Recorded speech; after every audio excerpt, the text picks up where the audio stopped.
What's going on, guys, and welcome back to another one of my Final Fantasy XIV A Realm Reborn podcast videos. And it's been about 2 weeks, I'd say, since I've done the last one, so I do apologize yet again for that. I'm making a little bit of a habit of these, but I've been quite busy lately, so I do, yet again, apologize for not coming out with one of these sooner. Yeah, work's been really keeping me busy throughout the week, and let me tell you, I'm a lazy guy, and lots of other things throughout the weekend have been keeping me busy too. So, plus I'm lazy, so I forgot to mention that.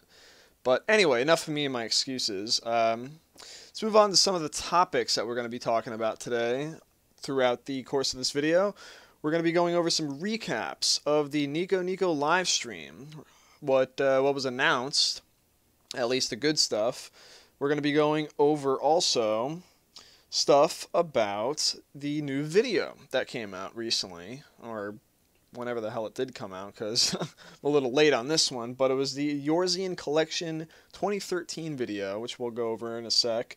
A couple new screenshots, new concept art, I'd say, along with some other little goodies, such as updates to the promo website. A couple interesting posts on the beta forums I think some people would find interesting. I think a lot of people read it already, but just in case, I figure I'd bring it up for people that haven't read it, or would just like to hear me regurgitate it. Several really good DUALSHOCKERS articles from April again that I'd like to share with you guys, along with a cosplay competition section that recently went on with the European community on the Lodestone. So, let's jump right into it, and we'll start off by saying that during the Nico Nico live stream that occurred recently, it was announced that August 1st is when the character creator benchmark gets released. So mark that on your calendars. If we look on my mini calendar right down here, we're still in July, so I'm recording this July 21st. Now, August 1st, so it's a Thursday next month, is when the character creation benchmark comes out. So basically what this is it's sort of like the original benchmark, except it's not a movie. You download it, you can create characters, as many as you want, as long as there's as many slots, I guess, as you can store. However, I think it's like 8 or something, or 12. I'm not quite sure. But anyway, you create your character, you create anyone you want, and what happens is, when you actually get the game, you can port them over. So either if you have the game currently reserved, or the original, or if you don't have the game obviously pre-ordered, or you're not thinking about getting it and you download the benchmark anyway, let's say 3 months down the line you feel like getting the game, well, those characters you created in that benchmark before you bought it, you can actually port over. They're in the files of the directory. So that's pretty cool. So there's a lot of people, including myself, that just like playing around the character creator for hours, trying to create like the coolest looking characters, the attractive type characters and stuff, seeing what you can do. So that's really fun. Then on August 4th, okay, this is Sunday, the same Sunday, following that Thursday, is the live letter from the producer. That's August 4th, okay? And then, get this, August 8th, that is the next Thursday, Phase 4 releases, okay? So if it's the 21st today, so you got about about 3 weeks, good solid 3 weeks, I would say, just about, for Phase 4, all right? So, which is considered open beta, which is everyone's allowed in, as far as my knowledge knows. There's some kooky thing going on down here, as you can see, for deadlines with the beta application test or whatnot. Not quite sure what's up with that, if the Phase 4 is technically open beta, so I guess someone will have to explain that one to me. Like, I couldn't really wrap my head around it, so I figure I wouldn't talk about it too much and confuse anybody. But anyway, that's what you get to look forward to. So once again, August 1st, character benchmark. August 4th, live letter, and then August 8th, Phase 4.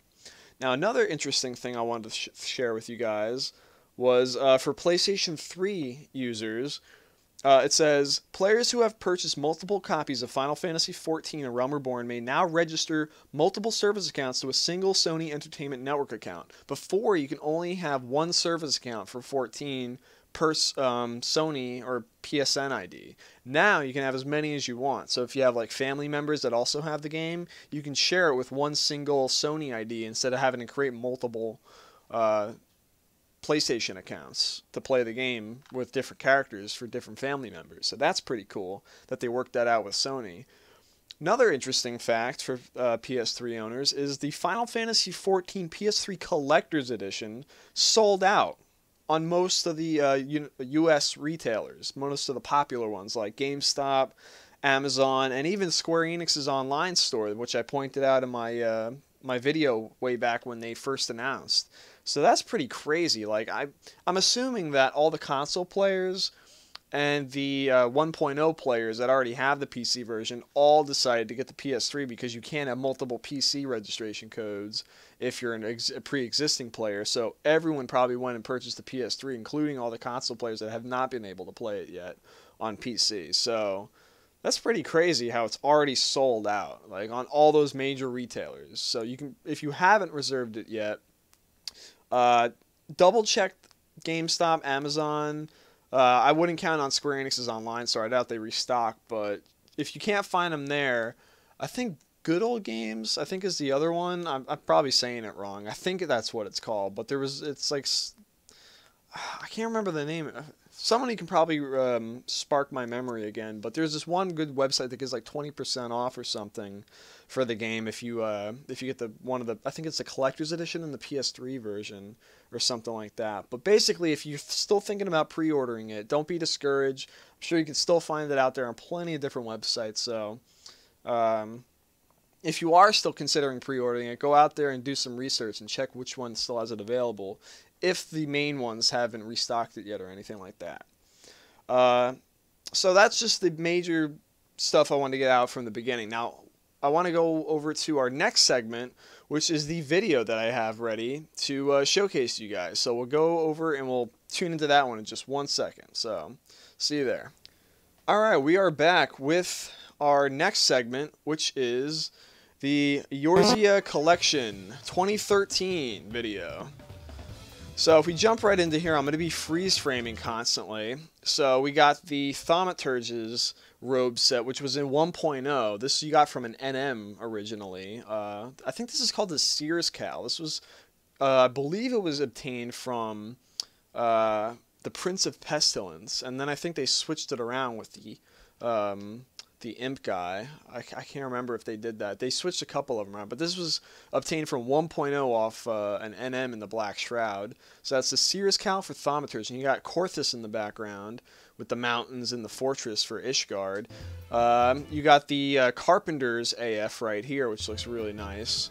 You got the also the body piece and the head piece are NM items as well that were obtained from 1.0. The Conquistador's Elmo, which is the helmet, and then you got Kokorune's Dark Shell Mail, which was obtained from a Kikern NM in the Nanawan Mines in Thanalan, and then Cactar Jack, I believe, dropped the helmet in 1.0 as well. So these are both for Lancers, and I think Marauders can use them as well as Gladiators, which I remember in some of my previous videos from my old videos. I have some footage of it, and you see a Sahajin in the background of the Sahajin lair. Standard gear for Marauder. Standard Herbergian, really nice looking Herbergian, by the way, on a Rogueden. Now look at this right here. This is the first ever in-game shot that you can see of the Warriors AF helmet with the visor down. Let me tell you a little mini history here. I don't remember exactly when we got these things, but it's well over a year and a half, I believe, if I'm not mistaken. And we've had this stupid helmet with the visor up for like over a year and a half. We always wanted it to go down, like in all the concept arts and the CG trailers and stuff, because we thought it looked awesome. And it took them forever to friggin' come out with it. And finally, they came out with this option to pull up and down the visor. So I don't know if this is the only one that's going to do that, if they're going to come out with other helmets that could do that as well. White Mage, the White Mage's hoodie has been confirmed to not be able to do that due to certain technology things with like the I guess the mesh or the geometry of the costume. I don't know the specifics, but they basically summed it up something like that on the forums. So unfortunately, you can't have like the hoodie up and down yet. I don't know if they can fix that in the future, but I wouldn't count on it. But it is really cool that we finally get the fucking helmet piece to go down. It looks so freaking awesome. I hated it how it was up. I always used to turn the helmet off, like slash display off, anytime I would wear that thing with like anything else besides the Warrior AF, which was like 10 out of 10 times everyone would do that. So now I would actually really enjoy wearing my AF helmet now, which is really cool. And you have the option to turn it up still if you like it up. So that is really awesome. And there it goes up right there. Here is the first time you actually see Fisher in action in the game with a nice, really cool looking fishing dynamic pose. This is also the Fisher's AF. It's got this really cool Crocodile Dundee style look to it. And their guild is located in Limsa Lominsa, so they're fishing off the docks here in Limsa. Standard archer gear, Onion Knight looking set, crafter set. Now this is Titan's bow. Now you're probably saying, how do you get this bow? Now if none of you played 1.0 and you're unfamiliar with this, for Ifrit and Garuda and Good King Moggle, who was a Moogle primal, a huge Moogle who had little minion Moogles, in case anyone's not familiar with the term. And anyway, these primals, when you beat them, they drop items, and the items they drop are weapons, and the weapons are specific to each class and job. So they look like something that the primal would have. So that, like Ifrit has like this flame type fiery looking weapons, and Garuda has like wings and feathers on her weapons, and beaks and stuff, and talons. And here's the first ever look at Titan's bow, which is like this hard, rocky looking thing with magma coming out of it. I'm not too into it. Some people said it looked like a stick that they shoved up an elephant's ass and shit came all out over it. That's not my quote. That was from the forums, so don't point the finger at me. I'm just quoting that guy. But anyway, I think it looks alright. I'm not too crazy about it. I still think Garuda's bow looks the best, personally, but in a sec you'll actually see the Warrior one that looks pretty cool. I think it looks a lot better. So we got swimwear that's coming back in 2.0, or as it's now called, A Realm Reborn. Before, this was only obtained during summer events in 1.0, and after a certain time, you couldn't obtain it anymore. And people were afraid that when they missed it, or when they created a new female character or something, or whichever they prefer, they couldn't get it anymore. So they were asking constantly, can we get swimwear in A Realm Reborn? Can we get it come back? Is there a chance to obtain it again? And finally, it confirms that yes, you can obtain it again. I don't know how, if it's craftable. I don't know if it's a one-time only thing like in a 1.0 where it's only a summer event thing, or you can obtain it from a quest or whatever whenever you want. So I'll have to get back to you on that one. But they are in the game to confirm. So we got the White Mage AF here in the, this is the Sanctuary of the 12, where you can get married in the game. So you come to this chapel and to get married. This is what this here is standing in. Now here is an interesting shot of the Summoner being shown off by an Eorzean male. And this, I'm pretty damn sure, unless someone corrects me on this, I'm pretty sure that's the relic weapon for the Summoner. See if I can rewind a bit. It's a little fast, but if you notice, there's a crystal right up top on the end. And they showed this off in a previous live letter that Yoshi P showed off. And they showed off the concept art of this book. And I could have sworn he said this was the Summoner's relic weapon way back when. I think this is obtained in... I think he said it was in Crystal Tower, or it's either a relic weapon, so I'm not sure which. But it looks freaking awesome, how it's like glowing green and stuff. Like, I think that's really neat how it has that. So that looks pretty badass. Here is the Botanist AF. Here is a full heavy dark steel, iron, heavy clad. I don't know what the hell they're called anymore. But it's basically like the heavy dark light set, but for like lower tier version. Here is the Scholar being shown off by a Lalafell female. It's absolutely adorable with the little glasses. And the fairy up there too. So it has like this Harry Potter look, which is kind of cool with the glasses. Here is a tank, obviously, a warrior tank. He's got the heavy dark steel flanchet on, the cuirass.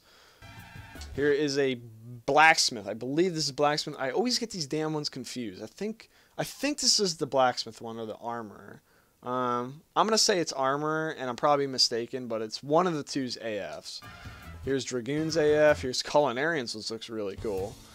This, I don't know what. It's obviously a pirate style, but you know what this reminds me of? This reminds me of the new version of the Buccaneers set from 1.0. The Buccaneers set was this whole pirate getup that you got from collecting runestones, from fighting these faction NMs that were located on these special leave quests that you had to gain a certain amount of points in order to obtain. And you get a runestone, and you get a certain piece of gear like the Buccaneers tricorn, which is the hat that looks a lot like that one, but it was in red with an eye patch. The Buccaneers shirt or whatever the hell it was called, it looked kind of like this one but in white. So this looks like the new version of the Buccaneers getup if I'm right on the mark here. It looks really freaking cool. So I like that. Here's Summoner again with the Lalafell. Here's Nadalon, which is the Ixali Beastman encampment in Korthus, which is completely covered in snow now. That actually looks like where the wolf camp is in the original game. So yeah, that's pretty freaking cool. Here is a Fancred looking Lalafell in the Naldthal Center in ul'dah. Oh, back here, I don't know if you can see it, but this was a Garudas what the hell, grimoire. So book, but like in Garudas form. So they came out with books now for the primals for the pre-existing classes and the new ones. So that is really cool. It's a feathered book. Ugly yellow Jerbird. Here is the Darklight set for monks and pugilists. That's the Darklight Caligay, Darklight Bracers, Darklight Eye Patch, and the Darklight... What the hell was it called? It wasn't Darklight Harness, was it? Or Darklight... Shit, I can't remember the name of the body piece, but I think it was Darklight... screw it. Darklight body piece, fuck it. Here's a funny behemoth in the background. He swipes the Lalafell. I think that was the Leatherworkers? Well, I know that's the Goldsmiths AF. I think that was the Leatherworkers back there. Not sure. Maelstrom. Funny Chocobo. So much stuff that they show in these little clips here. It goes by so fast. Chunks of little goodies. Now here's a cool one. I believe this is from PvP because they have the beast helmet. This is a behemoth helm I believe you get from PvP because a lot of the PvP gear that you're awarded with is very animalistic, very beast-like. Not to get confused with Beastmaster, but sad face.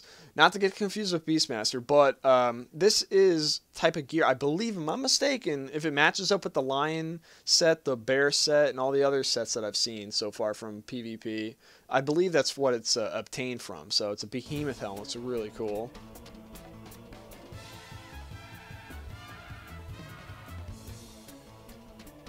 That's the Weaver's AF. Here is Titan's axe.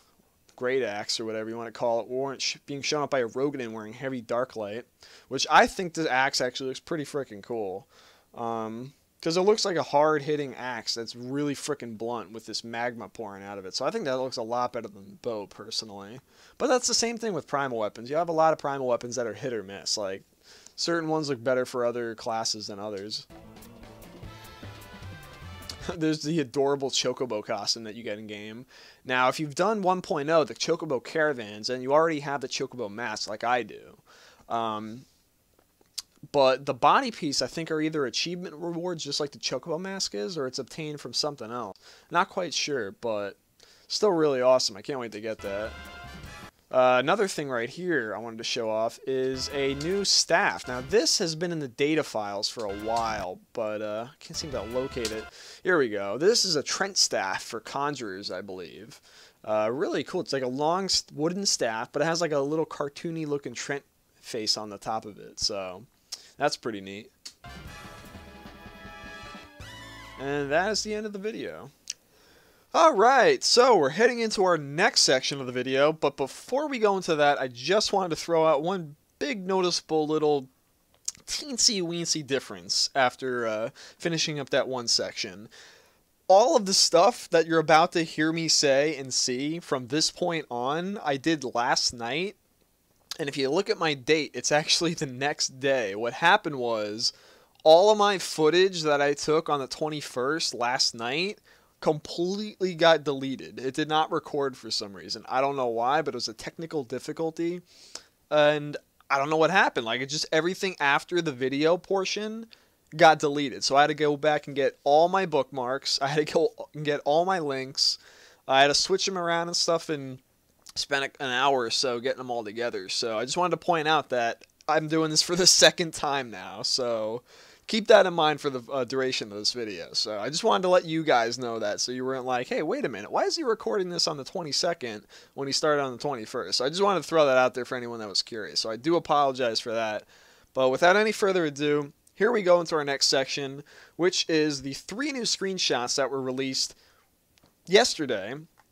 And they were on the Facebook page for Final Fantasy XIV. So let's head right into them right now. And we see our first one, which is of Mdepor Keep, which is a dungeon in the Black Shroud region. So if you played beta and you went to Camp Tranquil in the Black Shroud, that one area that was blocked off that was called Mdepor, well, that's the dungeon that's in here. Now there's 2 sections. There was Mdepor Keep, and then there was another Mdepor. It was like 2 parts of Mdepor near Camp Tranquil in the Black Shroud, which is in the South Shroud region. And right here what you're looking at is a giant demon wall. That's right, the classic demon wall brought into Final Fantasy XIV. Now this is also a 4-man level 50 dungeon, which is interesting. And they got about like 38 minutes, so about 40-ish minutes or so, give or take more or less, that they started with in here. So pretty interesting looking dungeon design. Now, for those of you who remember this concept art of the Demon Wall that was released quite a while back, before I think we even got our hands on Realm Reborn, if I remember correctly. This was the original concept art that we saw with the Demon Wall when they showed it off during, I think it was a summer event. They released some of this stuff for the fall. I can't remember exactly. But it was like a little game that they played with us on the Lodestone. If we won the game, we uncovered pieces to a puzzle. And I think this was one of them that they released to us as like a prize for completing the challenge. If I remember correctly, though, there was one for a dragon. There was one for the Z's birds that are in the game. And I think this one was another one of them, along with the ultimate weapon, or whatever it's called, that was shown in the trailer. So that's pretty cool that he's in this dungeon. So you look forward to finding him, blocking this pathway throughout the exit. So then we move into our next screenshot, which is the Howling Eye, if I remember it was called correctly. This is Garudas Domain. This is located in the Korthus region. So for those of you that are new to the game, Garuda was a primal fight that you got that you fought in 1.0, and if you won, you got some of her weapons and stuff too. If you were fighting the hard version, so whenever you beat a primal, you get their weapons, like Garuda-themed weapons for all the classes and jobs in the game. And they even added new ones for Arcanist, Summoner, and Scholar, which is pretty cool too. So they'll have book weapons for Ifrit and Titan and Garuda now, like you just saw in the video that we just looked at. But here's a screenshot, or a concept art actually, of Garuda for those of you that are not familiar with 1.0. So this is the Garuda design for Final Fantasy XIV. This is the back of her, obviously, on the right-hand side, and then this is her from like an angled shot of Garuda as a whole. And what she does is, I don't know if you can see it here, but there's these little green feathers that she sends out, and what they do is the feathers destroy these rock barricades or barriers that you can hide behind, and the reason they're there and you want to protect them is because if Garuda like starts hitting them enough times with her gust of wind, she'll demolish them. And if she does like her ultimate attack and these things are all broken down, you basically get one-shotted and your whole party wipes. So you want to defend those pillars as best you can. So you would have the Dragoons in 1.0 doing Ring of Talons and shit like that. They would do several other AoEs like Leg Sweep. You would have the Bards that they would pull off and focus on them entirely with their rains of arrows and all the stuff going everywhere. So it was a pretty crazy fight. It was a lot of fun. And eventually she would break off and spawn 2 clones of herself, 2 lesser clones that would come out and attack you. I forget their names. But one of them was like weak to magic, the other was weak to like physical attacks. And if you beat them both down, the original Garuda would come back and you would finish her off. And it was a really cool fight, so hopefully they maintain that. Obviously they had to switch it around with the battle system and whatnot, but it looks basically the same as I remember it. They obviously switched around some of the pillars and stuff. They're not in the same places they used to be. It was more like of a circular, square-shaped formation of them, so to speak. But it basically looks, it's the same grassy, mountainous-looking area without the snow in there. So it's really cool seeing a little glimpse of the old Korthus in A Realm Reborn without the snow, which is really a treat for me personally, since I'm a huge fan of Korthus and Ishgard. So that's really nice. But enough of that. Let's head on to the next one, which is really interesting. Not only do you get to see... Well, let me zoom in so you can see him right here. Not only can you see one of the first glimpses of the Legatus boss that you fight, the Rogueden Legatus, who is also known as, you can see him here in this screenshot on the left-hand side. That's who that is right back here. You can see him. He's level 49 Legatus. He's the one on the far left, and his name is actually Riditin Sas Arvina. So Riditin is his name, and he's a Rogueden Legatus, and he has these giant freaking great shields on his left and right vambraces. So he's apparently the first one you fight in the main story, I'm guessing. And also a nice little treat. By the way, this is an 8-man instance fight against the Legatus. But also, another thing I want to draw your attention to, you notice the green little level 49 name tags? Well, those are for pets. So you can see the fairy for the scholar right here, but you also can see a glimpse of the Garuda eggy right here that's being intentionally hidden by this stone skin. And I have a feeling that if I can look up the date again here, it is August 4th, which is the Live Letters release date. I kind of have a feeling that they're going to show her and reveal her during that live letter. I just have this feeling. I'm calling it now. I'm probably wrong. I usually am, but I just have this feeling that they're going to save it. They're going to tease this now, but they're going to reveal her then through a video or concept art or something. So I look forward to August 8th to see more of her, of the Garuda Eggy summon. So that's a cool little thing that they threw in there. And now we're actually going to move on to this other little section I want to pull up that was in the blog post, and then we'll get back to this section next, which is key allies. But now I want to share with you this, which was on the blog post on the promo website for 14 a few weeks back, and this was actually new Mandragora variety types that are being added to the game. So for those of you unfamiliar with these sort of Mandragora, if you're used to 11, if you played Final Fantasy XII, now I mentioned previously already that I haven't played Final Fantasy XII yet, but after I beat Final Fantasy VI, which I'm near the end of right now, and I'm enjoying it quite a lot, once I beat that, a lot of people have been telling me to play 12, so I actually have a copy that my cousin let me borrow a couple months back that I have not played yet, and I'm going to be playing that next. But I did look this up online and did some research beforehand in the past, and I found out that in Final Fantasy XII, not just 11 and 14, the Mandragora were also in that game. And here is a Theater Rhythm Final Fantasy screenshot of what they looked like. And then right here is an actual screen cap from Final Fantasy XII that I found on Google of the little Mandragora bosses that you fight in 12. And it's really interesting fight. Like, I watched like a video of it on YouTube. It was pretty cool. I had no idea that the Mandragoras from 11 were in 12 as well, so that was really a nice surprise. And then here's the different ones that are actually in the little troop of Mandragoras you have to fight. So you got like this little red-eyed one, the evil one, the tomato head one with teeth, the pumpkin-eyed Cyclops one, and then the pumpkin head dude right there. So they don't look exactly the same as they do in the 14 art. They're a little bit more unique to 14's art style.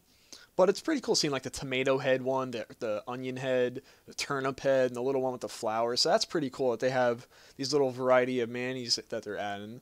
They're probably going to be either a Fate or I'm guessing like a dungeon boss or something, whichever. Or maybe they're minions, who knows? We never know.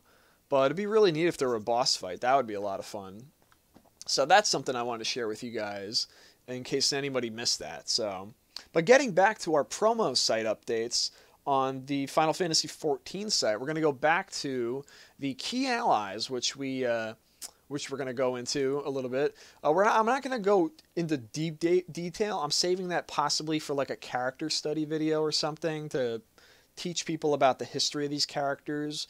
But this is just a brief little summary of some of the main characters you'll come across, like Minfilia, who is the leader of the Scions, and She's found in the Thanalan region along with the other main characters. She was in the original Final Fantasy XIV as well. She helped you on the path of the Echo, which your character who's playing through the story obtains this really rare, unique ability to speak with other races and beastmen that no other people have the ability to do. The Echo gives you that power, and the big thing that the Echo does is it lets you see into the past. So the way I like to explain it to people is like, if you ever seen like A Christmas Carol, that movie where the ghost of Christmas past, he takes you into the past and he lets you see these past events, but you can't interact with anybody and you can't change the events that have happened.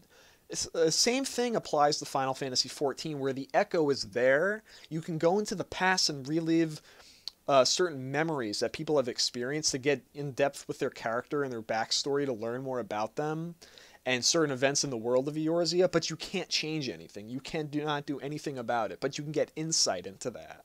So that's pretty cool. And she is basically, she has the power to use the Echo as well, and she leads a band of people known as the Scions that have access to this. They're, it's called the Waking Sands, which it was called in 1.0, and she's in a different location. She used to be in Ul'dah. Now she's out in Thanalan somewhere, by the docks, actually, that connect to Limsa. And she resides there with these other main characters that you're about to see, like Thancred, who was a fan favorite.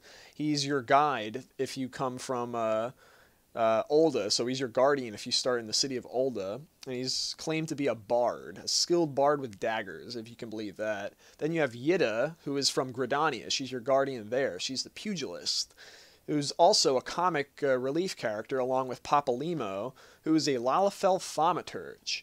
And he is also a sidekick along with Yida, and they're both companions that help you if you start in the city of Gridania. And they're interesting little comic relief characters. I like them.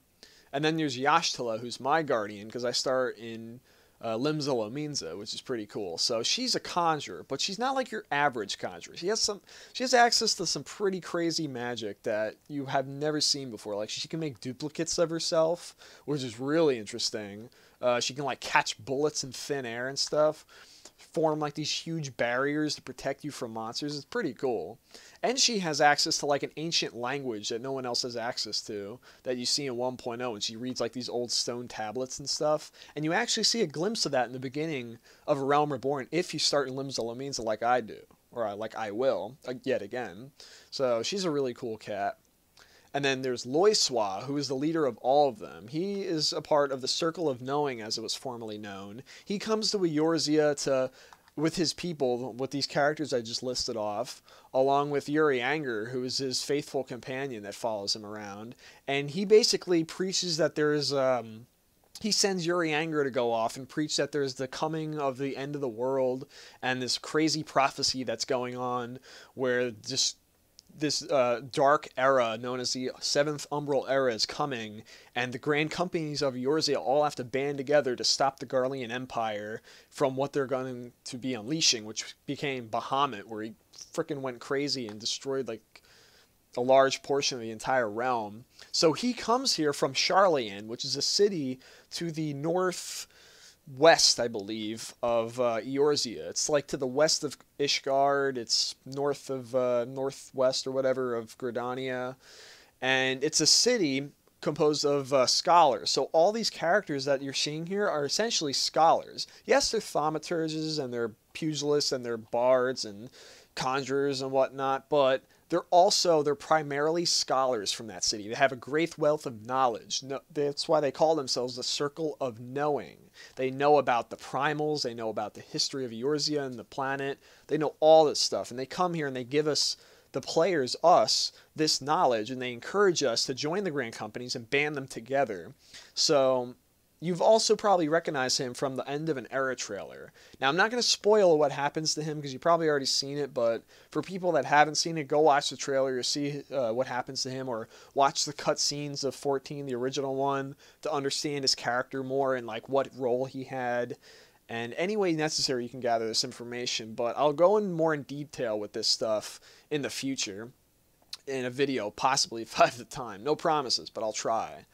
But I figure I'd give you a little bit of a taste for right now. Now, Urianger is an Arcanist, but he's also the companion, a close companion of Loiswa. who he's the first one you see in Eorzea out of all these guys, with the exception of the ones that are your guardians in the city. But he was mysteriously coming to the realm, preaching and talking in this very olden English language where he's like thou and talking in riddles and stuff and using all this crazy wording, and he's very cryptic. He's a very cryptic character. He's very interesting too. Not just because he's an arcanist, but because everything he says actually comes true. Like the end of an era, that actually happened, and he was preaching about that, I'd say like a year and a half before any of this ever happened. So it was really interesting being in-game and seeing him pop up as a GM in like camps like Horizon. And I actually have a video that I recorded a while back of me taunting him when he came into the camp. And he was actually being played by a real GM. And I actually got him on YouTube and everything. So you can actually go back and check that out too if you want to see what he was like. But he would hand out buffs to characters, like these 10-minute long speed and regen buffs. It was really cool. But one thing I want to point out, though, about Urianger is that, look at his back. He has the old staves from 1.0 that the Arcanists used to use before they gave them the books as their primary weapon. So what I'm wondering is, are the staves considered the two-handed Arcanist arms and the books are considered the one-handed Arcanist arms? Or is that just a mistake on the developer's part putting that in there for promotion? Or are they intentionally putting that in there as a hint that they still have the staves in 14 for two-handed Arcanist summoners and scholars, or if the books are their primary end-all to be-all for weapons? So I don't know. That's my theory, but I'll let you guys decide. I don't know if they're in the data file still or what, but I have not seen a single one in beta aside from that screenshot of Urianger, so I thought that was a little interesting. Unless they gave that to a brand new class and he's something completely different now, which can also be the case. And then we have the twins, Alphanod and Alice, who are two Eorzean younglings that come to Eorzea, depending on which starting city you come in. They are in all your starting city cutscenes, but they have a slightly different role depending on what Grand Company you choose. And they're very mysterious characters, and you'll learn more about them as you progress through the main story. You'll learn about their backstory, what their intentions are, why they've come to Eorzea, what their purposes are, their goals. And I do have a few theories on who I think they're connected to. I'm not going to get into it because I don't want to spoil it for anybody, but I want you guys to figure it out on your own from playing and then come back here and discuss it. But if you played beta and you've read all the dialogue like I have, and you've watched all the cutscenes and talked to everybody, and when you've listened to them speak, there's one line that they say that stuck out to me that made me think, wait a minute, I think I'm onto something here. So if you know what I'm talking about, you're probably already like saying, yep, I know exactly what he means. Alright, so going into our next section, we're going to be going to the Garland Ironworks, which is home to Sid Garland, Sid Nan Garland to be exact, who is, interesting enough, he's a lot like Sid from Final Fantasy IV and Final Fantasy VI. I would say he's a little bit more like 6 in terms of his role, because in 14, Sid is a part of Garlemald, which is home to the Garlean Empire. And what Sid does is, he makes machinery, like Magitech, cerulean-powered machinery and stuff, and weaponry for the Garleans. And that's usually the prime source of their power, how they lead their conquests and have all these victories over the other city-states throughout the world on Hydaelyn, which is the planet. And when it comes to the point in 1.0 when Naelvin Darnish uses the Meteor Project, he uses a transmitter that his Sid's father came up with, known as the Lunar Transmitter, I believe it was called. And it's used to pull the moon closer to the planet and to rain all this destruction and craziness upon Eorzea. And obviously Sid's like, alright guys, you know what? Fuck this. You guys are nuts. You're crazy. You're doing the wrong thing. Obviously, Sid realizes he's on the wrong side of this war, and he wants to make all his wrongs into rights. So instead of aiding the Empire by building machinery for them and supporting his talents for the evil, seeking conquest of the realm, he goes over to Eorzea's side and he lends them all his technology and his expertise in the fight against the Garlean Empire. Now, another interesting thing about Sid is he's also friends or acquaintances, you can even say, with a long-running history of knowing Gaius Van Balsar, who is the main legatus in the storyline for Final Fantasy XIV. And it's interesting because Gaius is claimed to have known Sid's father, who is known as Sid Garland. And they go way back. And it's interesting, you see in 1.0 they have, in the Maelstrom cutscenes of the Grand Company, you see a cutscene between Sid and Gaius at one point. I have it back in my cutscene viewer. If you go check out the Grand Company section, you can see it. And they have like a quarrel where they go back and forth barking at each other. And it's interesting seeing that there is a relationship between them when they were both together in Garlemald and stuff. So seeing them both on opposite sides of the fence is kind of interesting. I'm really curious to see how that plays out in A Realm Reborn. So that's Sid for you. Really cool guy. Another thing is, he never had a beard in 1.0. This is the first time you see him in a beard in 5 years since the last game. So I actually like the beard more. I think it's got more of a gruff and rough manly type look to him. And I think it suits him more than the clean shave that he used to have, which before he looked a lot like He-Man. Now he actually looks pretty cool. So I'm digging the beard. I'm saying it right now. Calling out. I dig the beard.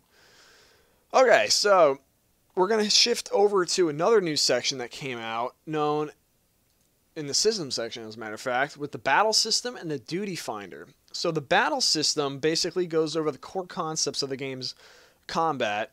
It says master powerful spells for disciples of war and magic, unleash fierce combos. So it goes over the combo system and how to trigger it. It also goes through teamwork-based combat, and then limit breaks, of course. It goes over the tanks' limit breaks, the DD's limit breaks, the healer's limit breaks, and then the caster's limit breaks. So it just gives you a brief taste of what to expect in the battle system, if that's what you're curious about. Then there is the Duty Finder, which was also recently updated with a section teaching you what it's all about and how to use it.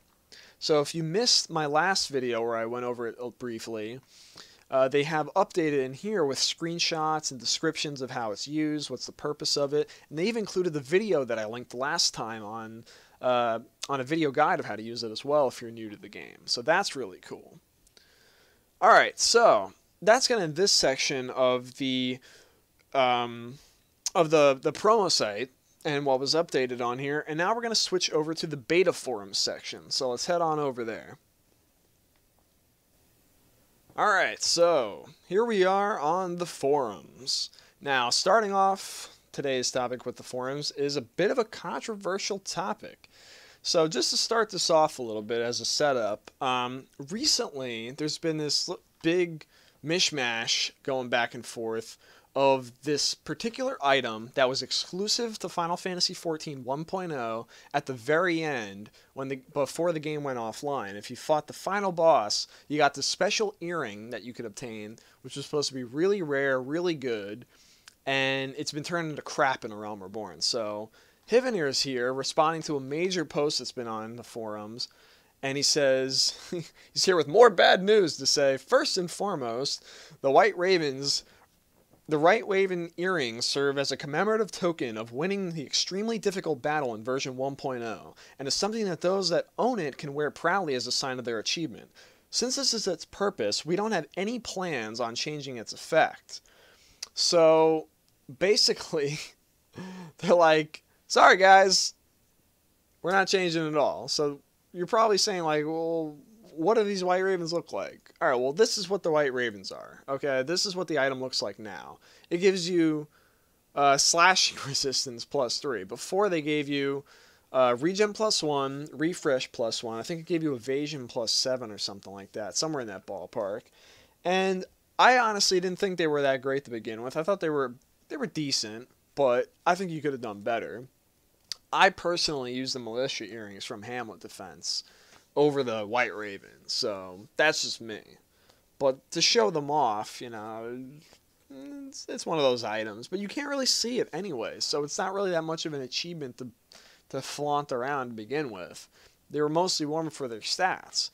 But a lot of people are like, are you kidding me? This is like, this can't be real. This has to be like a temporary thing or a bug or whatever. And Hibbener is basically saying that this is what we intentionally have it for.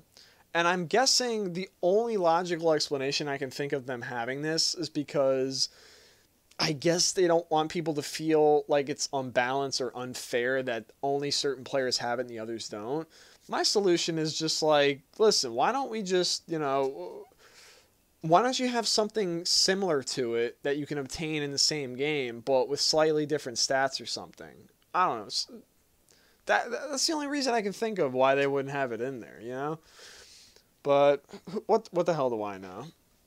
I don't know why they chose to do this, but they obviously said that they don't intend for it to be a good item or a decent item. They intend it to be more of a trophy, which is not originally what it was meant to be. So a lot of people, as you can see me scrolling down here, I don't even have to speak for them. They can speak for themselves if you just pause the video and read some of these posts. You can see a lot of people aren't very happy about this. But then again, there's other people that are like, who cares, and it doesn't matter. You're just whining and complaining.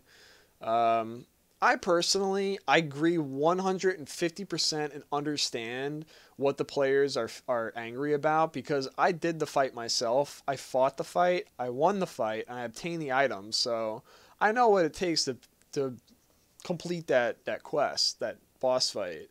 I even have a video of it too that my friend posted, who was nice enough to record it, even though I was unfortunate enough not to. And there's a whole story behind that, how that happened. But he does have it, and it's on YouTube if you guys want to check it out. So it shows him basically us winning the fight and obtaining our earrings. But for me, like, they were okay. I was more interested in my relic weapon than the earrings, but I just wanted to win the fight. I didn't really care about the earrings themselves. I didn't think they were that great. But for a lot of people, they're really pissed off. And this was the original post that started here, which kicked it all off. And as you can see, there's like 371 friggin' results on here, which is kind of crazy. But, yeah. Let me know what you guys think in the comment sections below. Like, you feel this is a good thing, a bad thing? Share your thoughts. Now, quick thing I want to just point out for anyone that's not familiar with this fight. They're probably saying, well, what the hell are these white ravens? What's the whole fight behind this? What's the whole story? Well, this guy was the boss of Final Fantasy XIV 1.0. This is Nael Vindarnus. He is an Imperial Legatus within the Garlean Empire who led the 7th Imperial Legion. And he was the final boss that you fight, and you fought a normal version of him. And then if you proceeded through the main story after beating him and did some of the events that led up to the end of the game, you unlocked the Raven Nevermore, which is a play on Edgar Allan Poe's poem. But this was the hard version of this fight, and if you beat him, you obtain these earrings. So that's the way it worked. And for people that beat him, they got those earrings, and they were pretty good stats. But then they've been basically turned into a useless piece of shit that aren't even worth using anymore, which is before they were actually pretty decent. They weren't the best, but they were decent. And they look nice. They still look nice, especially with the new physics they added to the earrings. But obviously the earrings are based off his helmet, the wings on his helmet. They call him the White Raven, so his helmet design looks like raven wings. So they made earrings out of those.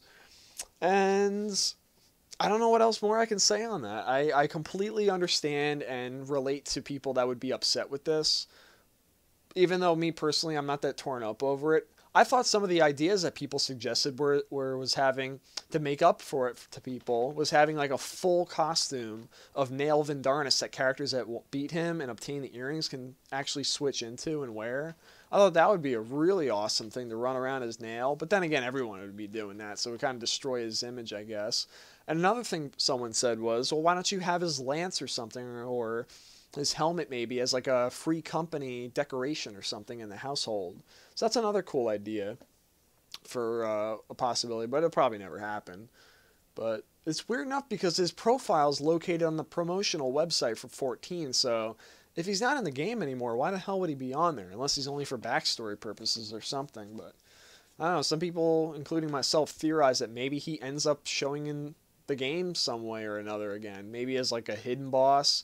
Maybe he resurfaces from the Aether or some shit. I have no idea, but that'd be pretty crazy if he popped up again. I have a feeling. I just have a feeling some way, one way or another, even if it's through a flashback or a special boss fight, I think he's going to show up again somehow. So, by the way, this guy's a psychotic, crazy motherfucker. So, if you know Kefka, you'll know he's just as diabolical and insane as he is. And believe me, he's freaking crazy. Maybe not as much as Kefka, but he's still pretty freaking... He's pretty nuts. Like, just read the description alone. He's willing to destroy, like, his own freaking self in order to complete his goals. So, that was one of the craziest fights I ever fought in 1.0. Really good fight. Anyway, enough of me rambling on about Van Darnus. We'll move on to our next lengthy post, which is from Yoshida, which Kamate brings us translated about the Duty Finder. Now, I'm not going to go too in-depth about this Duty Finder thing. It's just Yoshida goes on about the idea of the Duty Finder, why some people were upset with some of the decisions they came to about not having server-specific duty finding. Instead, it's like world-specific, because people wanted to play with people on their server and build a community, whereas the Duty Finder is designed to pick off people from any server and group them all together. And Yoshida goes into detail explaining why they did this and the thought that they did have this in mind. He goes into the communication and formation of a community, cross-world matching options, interesting stuff like this. So he talks about like his friends wanting to play MMOs and how they always talk about like it's too hard to get into them, it's hard to find parties. So Yoshida wanted to address that and incorporate that into the Duty Finder to make it easier for those people and his friends to get into the game more. Another thing he went into was an example about 4 players, A, B, C, and D, right here, are they go to use the Duty Finder to search for a party. So player A, who's the tank, wishes to match with players from the same world. Players B and C wishes to play from people from any world, and then player D, who's the healer, wishes to be the same as the tank and search for people only on the same world. So Yoshida basically says that because they all have different options, it essentially makes the Duty Finder go into overtime, makes it longer to find these people because they have different options selected. Because they have different options selected, that means there's more variables. And there's more variables, it makes people wait more. So then it boils down to a waiting game. It's like, how long are you willing to wait? So for some people, like he said, player A might not be as patient as players B and C and D. So player A might actually back out before the matchmaking is complete, fucking up the whole process. And he's saying the reason why they didn't have the same server option is because that would throw off the whole frickin' Duty Finder for everyone searching, and it would make people sit in matchmaking for much longer than anticipated. So that is one major thing that he had to address, and that he was aware of. So that's why it's not there. Then he goes into matching algorithms, additional features for launch that he plans, like fixing the kicking players option, which was not available in beta. You could not kick people if they disconnected or something, rendering the rest of the run completely useless with 3 people. There's also a status check for entering, such as entering by mistake, announcing that a player that is challenging content for the first time in the party is able to be rewarded with a bonus when he completes it for the first time, and a retry option for people that fail their objectives. So like if they go into Ifrit, they wipe on Hellfire. In the beta, they kicked everyone out and you had to search again. Now you have a retry option where you stick with the same people and you attempt to fight again. Now I think there would be a cool option if you won the fight, if you had the option to stick with that same party and actually keep doing fights. Like saying, for example, let's say a fight goes into Ifrit Extreme and they beat it. And they're like, oh shit, that was a crazy fight. You guys want to do Garuda next? They're like, sure, let's head on over and matchmake for Garuda. So they're all from different servers and they all stick together in matchmaking, and they can go through different dungeons and primal fights and whatnot, going for dark light and primal weapons, and they never leave. And then when they do go out, they go back to their worlds. Now that's not present in the game right now, but I think that would be pretty cool for people that want to stick with a cool party that they meet up with, for people that they're getting along with, they make friends with. They exchange like their profiles on the lodestone or something and friend each other. That would be pretty neat. Now right now that's not possible, but hopefully that would be pretty neat if you can stick together as if you would if you failed the objective. If you win it as well, if you can keep doing matchmaking, because Call of Duty, Halo has that. A lot of these new games with matchmaking have this option, so I don't know if that's possible with this game, but that would be pretty cool. And then he goes in closing, talking about certain things that are on his mind, and I'm not going to read this all off because it's going to eat up a lot of time, but I will link this in the description, and I highly recommend people read that are concerned about the Duty Finder or are wanting to learn more about it. Alright, so the next thing we're going to go into is the DualShockers section, and talking a little bit more about Lightning and some other little juicy tidbits that have been recently brought to surface, thanks to Abriel once again on the DualShockers website. So let's head on over there. Alright, welcome to the DualShockers section of the Final Fantasy XIV podcast video. Alright, so we're going to start off with Lightning this time, and it's going to be a little bit controversial again. I know we're kind of riding the controversial wave today. This one not so bad, more of like a nitpick, I guess, or like a gripe. But anyway, this is about the Final Fantasy XIV A Realm Reborn / Lightning Returns crossover that's going on, and also includes Final Fantasy X HD, which we'll get into in a sec. But if we scroll down here, the whole thing now is that I explained this in my previous video, so if you don't know the whole backstory of how this happened, I strongly suggest you go watch the last one where I talk about that and explain why this happened. But anyway, for this video, I'm going to be going into what's been going on with the community lately and the whole Lightning and Miqo'te slutty costume thing. Basically, and I can relate to this and I'll explain in a sec, basically what happened was, once the mainstream saw this, the non-14 players, the non-people interested in Final Fantasy XIV, they started flipping the fuck out. They're like, oh my god, Lightning doesn't wear this shit. Look at her in this slutty costume. Oh my god, she looks like a whore. And she's in this really provocative pose, but they have to understand that this is a cross-promotional thing between two developers that wanted to help each other promote each other's game. This was not forced upon anybody. This was basically a thing they did of their own free will, and they basically took the Miqo'te costume, gave it to Lightning, and they gave the Miqo'te's very seductive-looking pose, but I guess a lot of people feel that it doesn't fit her character. And I mean, it's an extra costume thing. It's not really supposed to be taken seriously. They threw it in there intentionally and not to be taken to be... God, I'm trying to put this into words because this is kind of stupid trying to explain this, but I can look, I can relate to this in a way because I'm the same way when it comes to like Resident Evil characters. I see a lot of my favorite characters put in really stupid fucking costumes sometimes. Like, for example, Chris Redfield is put in a lot of like very revealing stupid clothing where I'm like, oh, that looks fucking gay as shit. And I'm like, you know what? I'm not going to stop playing the game. I still love the fuck out of the games, and I still enjoy the character, even though they pretty much destroyed him after Mikami left. But I still like what they do with them. I like how they handle the character. I like the other costumes that are in the game, and it's not going to make me boycott the game like some other people are saying with this game. So, on that level, I can understand like your favorite characters being handled in a way you're not happy with. But to say you're boycotting the game or to like trash 14 or the artist that created this specific costume for the other game, I think that's taking a little bit too far. I can understand people's distaste with the handling of Lightning and her character, even though it's trying to mimic the Final Fantasy XIV pose and basically help support that game by showing some love towards it. But I don't know. I've said in the last video as well, I'm not the biggest Lightning fan. I do agree, I cannot deny that she is a very attractive looking character, and I mean, I'd be lying if I said that she doesn't look pretty sexy in that costume. I mean, let's face it, she is a pretty attractive looking Final Fantasy character, but I don't find her the most interesting personality-wise, for me personally. I enjoyed 13, I enjoyed 13-2, I even Platinum 13-2 and played both games to the extent and finished them.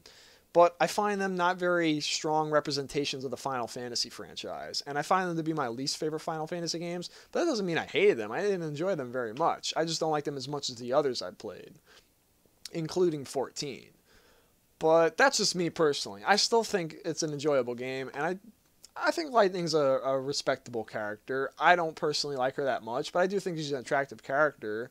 And I do understand people that do really like her and that are very attached to her. So I have to understand that and respect their desires too, because I wouldn't want people hating on my favorite characters. I mean, fuck that. I have to deal with people hating on 14 enough as it is, and that's enough.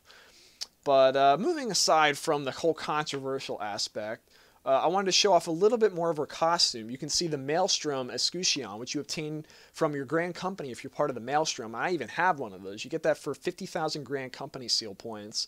In exchange, it's an achievement reward that you get for free from getting 50,000. And then in her hand, she has the Maelstrom Cutlass that gladiators and paladins can use, which I also have. So she's sporting the Maelstrom gear in her Miqo'te race-specific starting gear from 14, which is pretty cool. And then if we go over to here, you see a little bit more in gameplay, some combat sections, some more provocative poses and stuff. And then you also see her in the unit costume that she's being planned for cross-promotion with Final Fantasy X-10-2 HD Remaster that's coming out for PS Vita and PlayStation 3 towards the beginning, I believe, of next year. I think it's reported on Amazon because I got it on reserved. So that's pretty cool. For fans of Lightning Returns and stuff, and the Lightning character, she's getting some Final Fantasy X and Final Fantasy XIV love, which is pretty neat. And showing off some more screenshots over here. Here's her in 14's world. And then over here, it's showing the snow and lightning costumes for male and female characters in 14. I think they look pretty cool. I mean, the Rogueden looks gangster as hell. That's so awesome. Look at that. He's got like the beanie on, the trench coat. The Eorzean looks pretty badass in his as well. It looks like he's about to like fucking shank somebody. And the Hyur is obviously like naturally born to wear that for the character, and I'm definitely gonna get one for my Hyur. The Miqo'te looks pretty sweet in it as well, and the Lalafell just looks adorable. So I'm pretty happy about this. It's pretty nice. This is catering to Lightning fans that are happy about this, and I think the costumes themselves that we're getting are really neat as well. So it might be a really cool addition. People might like this. I don't know. It'd be funny because maybe we'll actually like Lightning's character more in 14 than in 13 for people that weren't happy with her. So who knows? Another thing, they also note that I'm not sure if she's gonna have voice acting for her character, or if it's going to be text-based. So let's actually segue into the next segment, which I want to show, if I can find it here. Had it here a second ago. Here it is. Collaboration for Final Fantasy XIII Lightning Returns. So I'm actually going to read off this one. This one's interesting. So it's from Yoshida again, and it's translated by Kamate. So he says, Final Fantasy XIV, A Realm Reborn, producer and director Yoshida here. Thank you all for your feedback and discussion in regards to the collaboration between Lightning Returns, Final Fantasy XIII, and Final Fantasy XIV, A Realm Reborn that was announced at E3 and Japan Expo. While I was reading over all the comments and writing a post, I thought there needs to be a clear explanation and decided to create this thread. The Japan Expo stage is a place where people like the Japanese subculture gather, and we focus on the below attractive aspects for our presentation. So he says for Japan Expo, they mostly focused on Lightning appearing in the world of Final Fantasy XIV, as well as lightning and snow costumes that will be attainable through the world of Final Fantasy XIV. He then says, as a result, I believe there are some of you who are concerned with the implications for the lore of Final Fantasy XIV, A Realm Reborn, and the world of Eorzea, and thought, why are you shoehorning lightning in Final Fantasy XIV? Or is this a game that's just going to be filled with other Final Fantasy characters? And he says, this is the first time we've tried having a Final Fantasy series character make an appearance in another world in a numbered Final Fantasy title. After announcing this at Japan Expo, we will be having a detailed meeting with the Lightning team, but the general consensus between both teams is that it shouldn't just be a simple appearance. He also bulletin points, why is Lightning in the world of Eorzea? Why is Lightning fighting in the world of Eorzea? What's the connection between adventurers and Lightning, and what will happen to Lightning after visiting Eorzea? So he says the story that answers these questions is already being created and will also be related to the Lightning Saga. This is not just a Lightning clone showing up in Eorzea, it is the one and only Lightning. We are also creating a lot of character dialogue for Lightning as well as special cutscenes. We've established a proper story and I hope you're excited to see it. So that's what I meant by the voice acting. I don't know if they're going to get the actual Lightning voice actor to end up in 14 for her dialogue and cutscenes, or if it's going to be text-based like classic Final Fantasy style. So I'm not sure about that. Another thing is, he goes into saying, also, in regards to future collaborations with other Final Fantasy series, we will be adhering to the below principles. We will never introduce characters that would destroy their meaning or story. We will not use characters that are already dead or whose role is ended in their title. For example, Red 13, who appeared in Final Fantasy VII, I believe we mentioned Red 14 as a joke before, but Red 13 had a very rare and specific role in the world of Final Fantasy VII. If he was just wandering the world of Eorzea, it would destroy the image of the world of Final Fantasy VII, so this cannot happen. This is just a simple example of what we mean. Leading up to my involvement with Final Fantasy XIV, I've always been a fan of Final Fantasy series, just like everyone else. Because of that, I want to keep the lore important and consider the storyline in its entirety. So please don't be worried when it comes to this. P.S. When it comes to minions, however, we're going to go completely out with it. So, basically, what I think is going to happen is, since the world of Final Fantasy XIII and the world of Final Fantasy XIV both have an aspect of time travel and dimensions through space, such as the Void, with Final Fantasy XIII too, it was all about time travel, going through different points in time, reversals and shit like that, dimensional rifts. And then in 14, they have the Void, which is its own separate story and lore point all on its own. The Void is basically a dimension in time, or a separate dimension in space, where these very demonic-looking creatures hail from, such as the Ahriman, the ogres, the imps, the snurbles, if you can believe that or not, and even Atomos, who appeared in Final Fantasy XIV 1.0, who had his own separate end-of-the-game event going on that, if you've seen some of my videos, you can actually see him and see what it was like. And that's the Void, okay? So another thing related to time travel in 14 is at the end of an era trailer when Loi Swa used the power of the 12 and the god of time to send the adventurers 5 years into the future past the calamity which Bahamut caused through breaking out of the shell known as Dalamud and wreaking havoc across the realm. He sent them 5 years into the future to end up on the other side in the New Age, when everything's peaceful and rebuilt again. So time travel and dimensions in the Void do exist through the world of Final Fantasy XIII and Final Fantasy XIV. How that can relate to other Final Fantasies, bridging in other characters, who knows? You know, possibilities are endless. We'll just have to rely on connecting the lores. But I think Lightning comes in through the Void, some way from the 13 world, ends up in Eorzea, learns some of the customs of Eorzea, obtains like Maelstrom gear and stuff and costumes, heads back to her world, and that's why she gets the items from 14. And then on the flip side, I think she comes to Eorzea with her costume, and I think people see it, and maybe because whatever happens through the quest line she's involved in, the inhabitants start adapting her type of fashion, and maybe that's how players get access to it. So that's just a theory of how I think it might work out from a lore perspective, and if that works out, I can actually be okay with that. I think that would work out if it's explained. As long as it's not like bullshit or whatever, or like far-fetched, I think I'm totally on board for this, for fans of Lightning and the 13 series, and for future encounters as well that might be possible. So it's worth to keep in mind. Who knows? Maybe we'll get like a Final Fantasy 15 crossover. Possibilities, they're on the table. Okay, so I believe that's going to end that section with Lightning. We're going to head into further DualShockers roles right now. Alright, now for the DualShockers section, we are going into talking about our first topic, which is the Final Fantasy XIV Microsoft Surface Pro tablet, which got a test benchmark run with the game, and sure enough, it actually ran on the thing. So if you have a Microsoft Surface Pro tablet, you can play this thing on here. It got a score of 2,570 for Yoshi P on his run, which was demonstrated, I believe it was on Nico livestream, I think it was just shown, if I'm not mistaken. It was on a Microsoft Windows 8 tablets.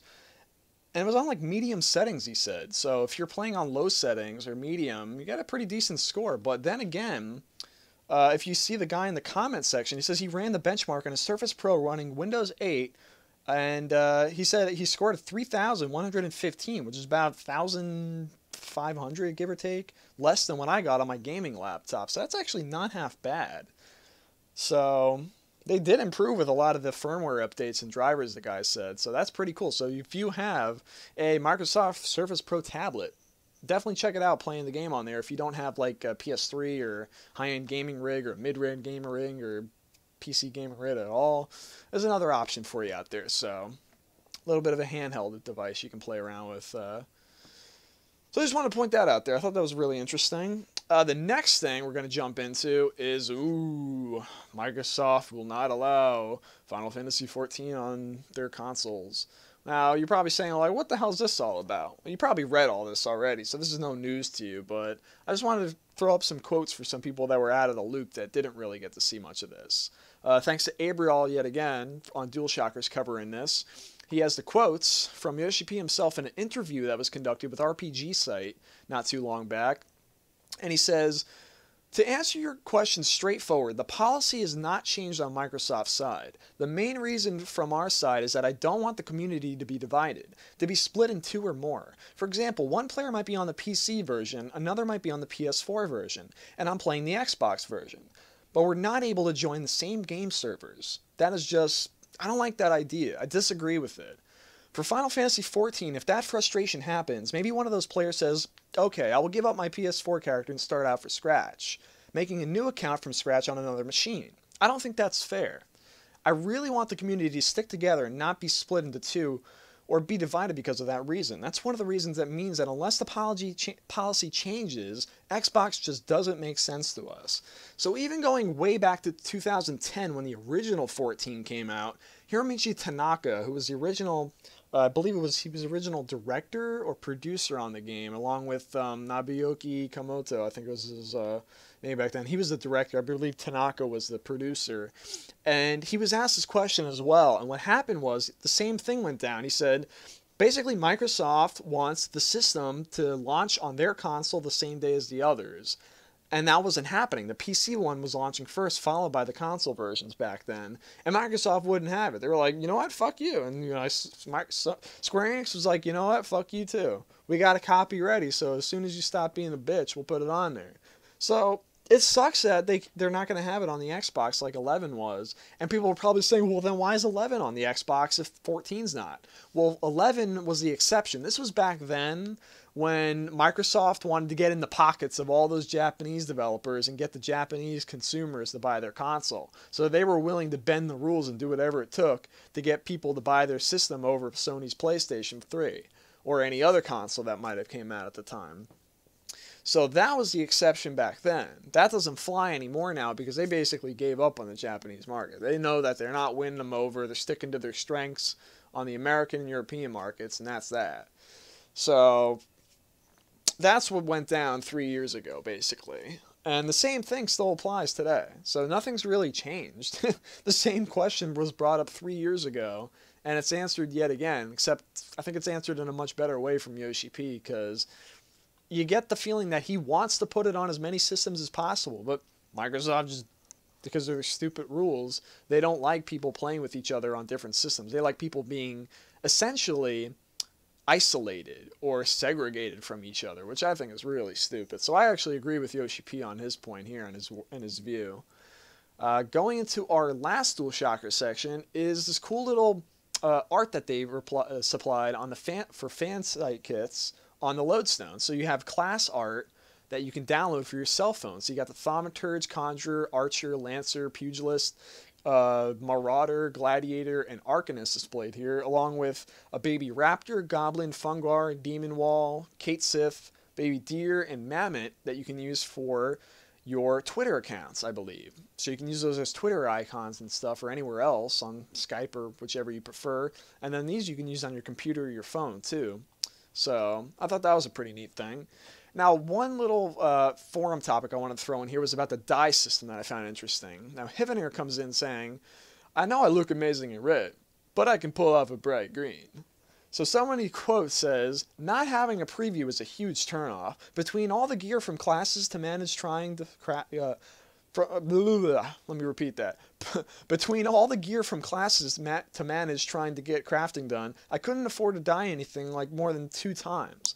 So Heavener says, we're currently looking into adding a preview feature not only for when using the dye action, but also in purchasing gear from NPCs, the market board, and when receiving rewards from quests. We hope to have this ready sometime after 2.1. So 2.1 is the first major patch after 2.0, which is considered the first patch, the launch. So it's after launch during the first major patch for people that are worried about that. So anyone watching this video, anyone that wants a preview system for any gear in the game before you buy it or obtain it or dye anything, that's coming after launch, first major patch. So keep mental note of that, guys.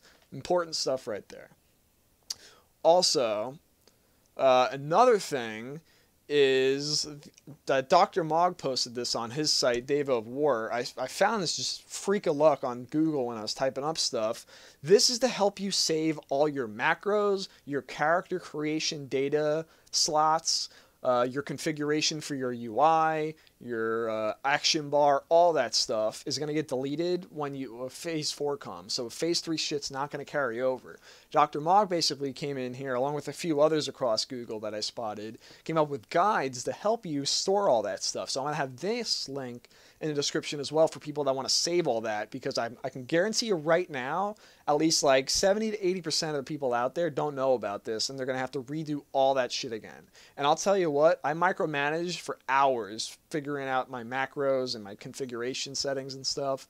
So to get that shit out of the way once and for all and be done with it is that much faster that I can get back into the game and have fun. So I figure this will be a huge help for you guys. I want to save this. Just read the instructions.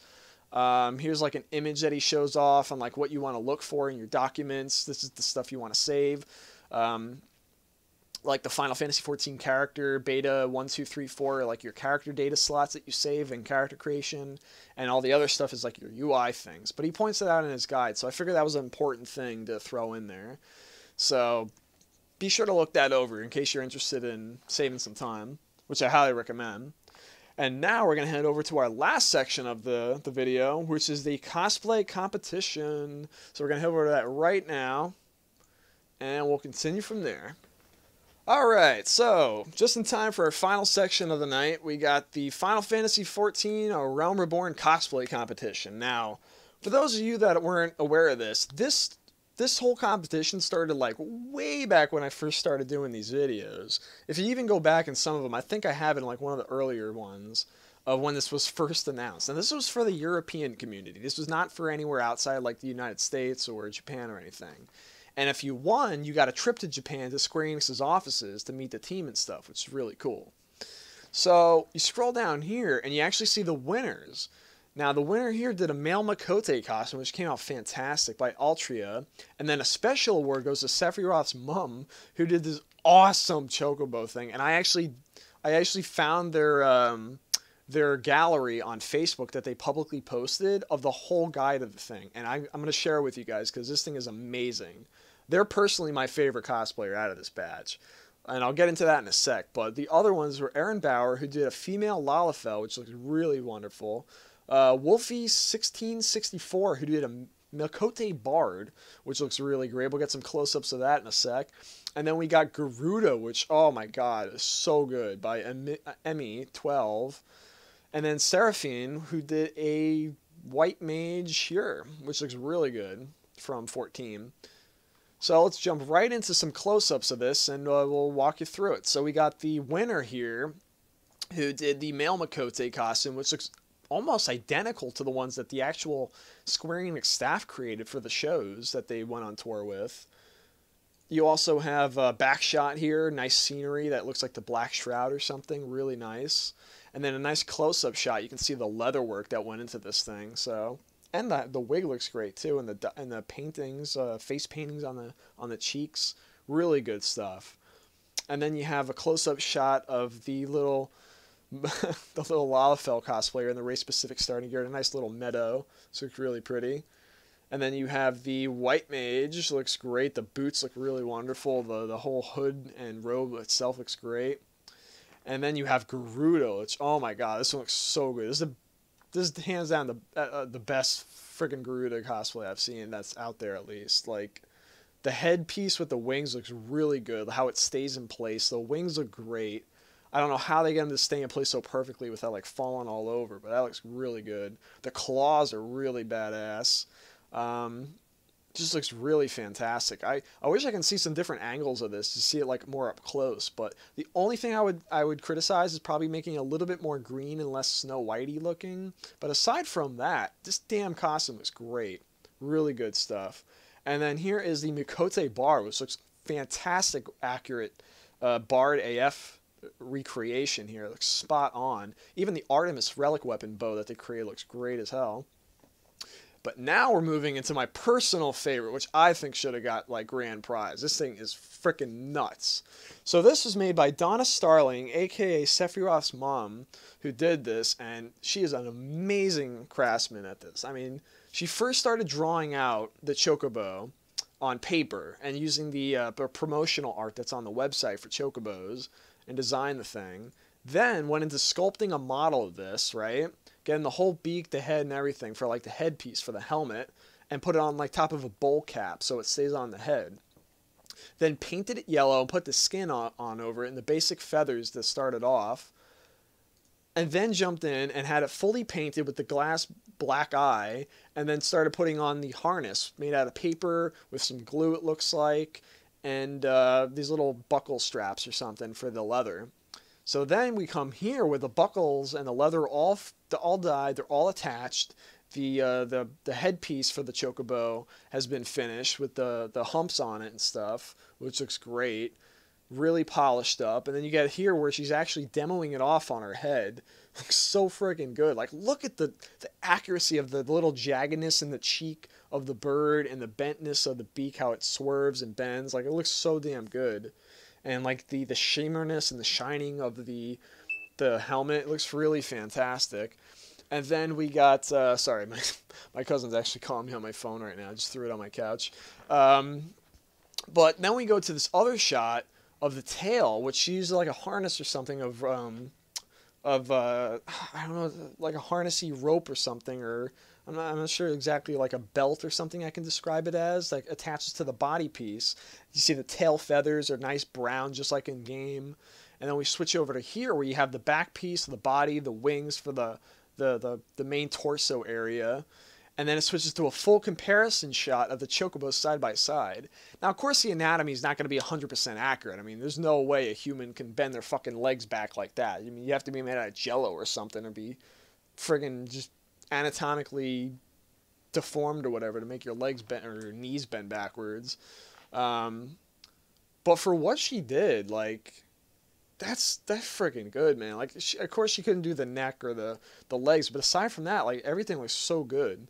It's like I said, it's not 100% accurate, but that's damn good, man. Like the detail and everything. Now, here's a nice side shot indoors. You can see the feet recreated, just like the feet right there. The tail feather. They even went so far as to do this saddle. Like, they didn't even have to do that. They could have just done the body, I would have been impressed. But they did the saddle and the harness and the headpiece and everything. Here's a nice squatting position. It looks a little bit more natural. And then we go to this one, which is probably my favorite out of all of them, which looks like the Chocobo's like cleaning its feathers and stuff like birds do, which would be really cool if that was an actual emote in game. Now, if you zoom in here, it kind of looks like the Chocobo's looking backwards, like tilting its head backwards over its back and cleaning its feathers, kind of like an immersive pic. And then you zoom out and see a little bit better here. And then you go to this shot. I like this one too. It's probably my second favorite with the flapping of the wings. Looks really good. Kind of like when the Chocobo jumps, they flap the wings. So that looks really cool. And then here's like a collage shot of the different aspects of the Chocobo set that she created. But special props out to Donna Starling, aka Sephiroth's mom, my favorite other cosplayers that I've seen on there. But also major props to all the other cosplayers that created costumes for this event. Really fantastic job, guys. If you're watching this video or you know anybody that did these costumes, let them know. Give them a pat on the back. Really give them a cheer. Awesome work. I'm really a big fan of cosplay. A lot of my friends do cosplay and stuff. I've cosplayed myself in the past. I'd even love to try and do a 14 cosplay, but I kind of suck at making costumes, so I have to work on that a bit. But I'd love to do a Gaius if I had the chance, or like or the Midlander here or something, or whatever. But these, I love seeing these every time. It's good to show the love for 14 and help the community out there with the cosplay section. So major props to all these guys. I'm not going to link to their Facebook pages that I saw on the Square-Enix channel because I don't want to bombard them with people on their pages and stuff. So I don't think they would like that. But I'll say this much: if you look under the official Final Fantasy XIV Facebook page, if you look in the comments section under the cosplay section, you'll probably find them in there somewhere. So you can probably look up yourselves. But I figure I don't want to link them, and if they don't want that, I don't want them being bombarded with people checking out their personal page. But I figured I'd check it out and show some respect at how good their costumes came out, their craftsmanship. But I think that's going to end up this video. I think we summed up everything there is in this portion. So I hope you found this enjoyable. I hope you found this informative, and I really do apologize for this being delayed. This was actually supposed to come out yesterday, yet again, but I'll try my best to get these out on time. I've just been so busy with work and all these extracurricular activities and stuff I've been working on and designing. But yeah, I guess that wraps this video up. I'll catch you guys in the next one. Thanks for tuning in.